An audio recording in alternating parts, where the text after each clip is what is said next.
Procter Gamble, est-ce que c'est une entité intéressante à mettre en portefeuille ou en watchlist? On va voir ça tout de suite en regardant les résultats 2023. Voilà, là on est sur Procter Gamble, donc là tout de suite on a eu donc l'annual report qui vient de sortir, donc on va aller tout de suite regarder ça, essayer de comprendre si oui ou non Procter Gamble, est-ce que maintenant ça constitue une opportunité d'achat? On va essayer de comprendre un petit peu par rapport à son PER. Déjà on sait que c'est des valeurs qui sont dans un certain cycle, c'est-à-dire qu'à peu près une fois par an, vous allez pouvoir l'acheter, en dessous c'est MM200.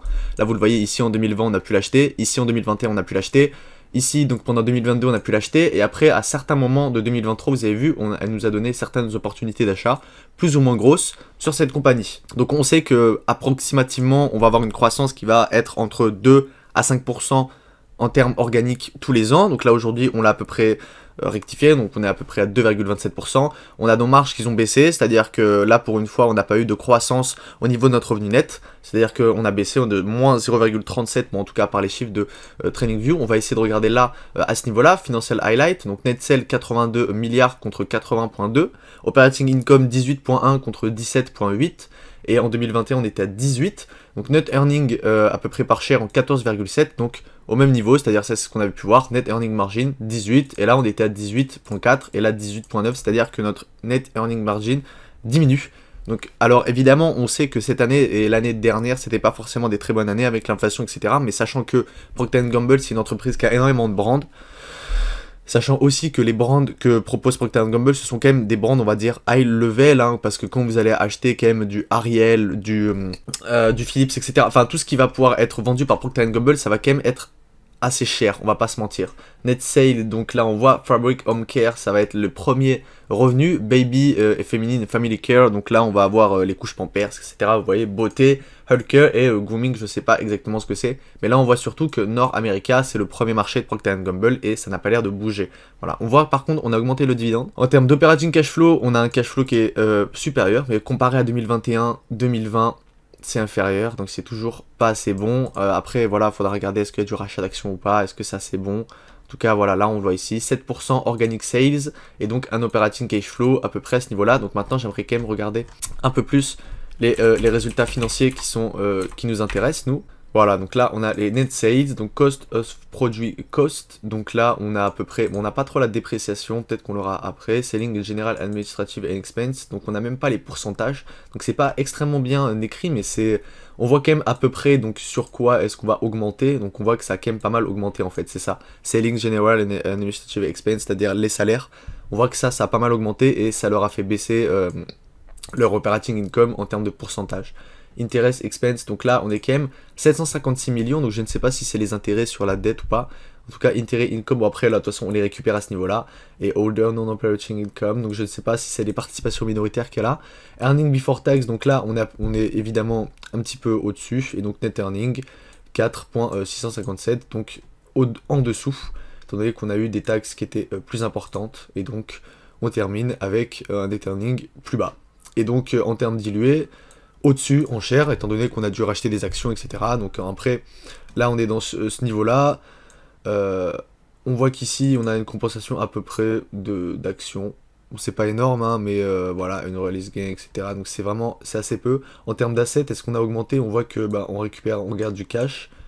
Voilà, c'est bien, on fait pas d'acquisition. Produit fini, on en a un petit peu plus. Total inventaire, donc on a un inventaire un petit peu plus important. En termes de goodwill, on n'a pas eu de dépréciation, on a même eu des acquisitions. Ok, et j'aimerais bien quand même les voir, les dépréciations, etc. Parce qu'on les a pas vues là-haut. Mais je pense qu'on va peut-être les voir en bas. Bon, là en tout cas, on a le balance sheet. Voilà, là on a le net earning. Voilà, dépréciation et amortissement qui est plus bas que l'année dernière. C'est pas mal.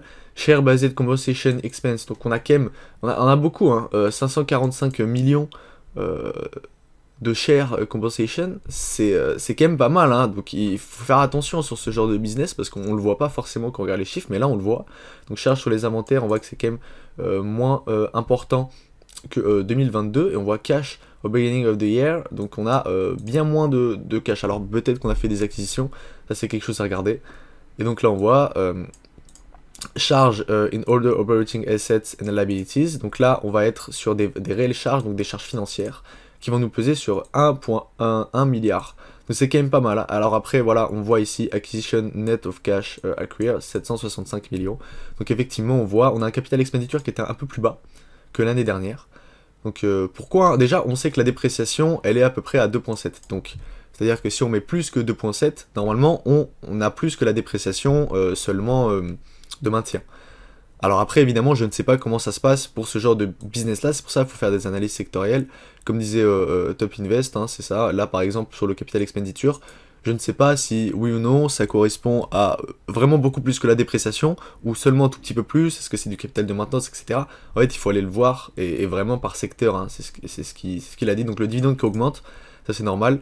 Addition to show them with original maturity of than 3 months. Donc ok, apparemment on va aller peut-être rembourser de la dette. Réduction in short term. Ah non, on a ajouté 17 milliards et on a remboursé 13 milliards. Et donc en tout, voilà, on a reduce. Apparemment ça nous a fait baisser notre short term dette. Et donc on a augmenté aussi notre long term dette. Mais au final, on voit qu'on l'a réduit aussi d'un côté. Voilà, impact of stagnation and order, on voit quand même que, voilà, ça a quand même pas mal impacté. Et ensuite, donc là, c'est tout ce qu'a fait l'entreprise avec son cash. Et donc ensuite, cash équivalent à la fin de l'année, 8200, donc ça c'est le chiffre qu'on avait à la fin. Et donc, ça pourrait être une entreprise quand même assez intéressante, c'est-à-dire qu'elle arrive à grossir, elle arrive à dépenser un petit peu plus dans son capital d'expenditure, verser un dividende toujours plus important, continuer de faire des acquisitions, c'est-à-dire qu'aujourd'hui, on a peut-être des prix qui peuvent être assez intéressants, même si, bon là dernièrement, là c'est la période des résultats, donc il y a pas mal de compagnies qui vont augmenter, mais avant ça, on a pu voir quand même que le marché, bon, il s'est restabilisé, et donc on a pu avoir potentiellement des opportunités.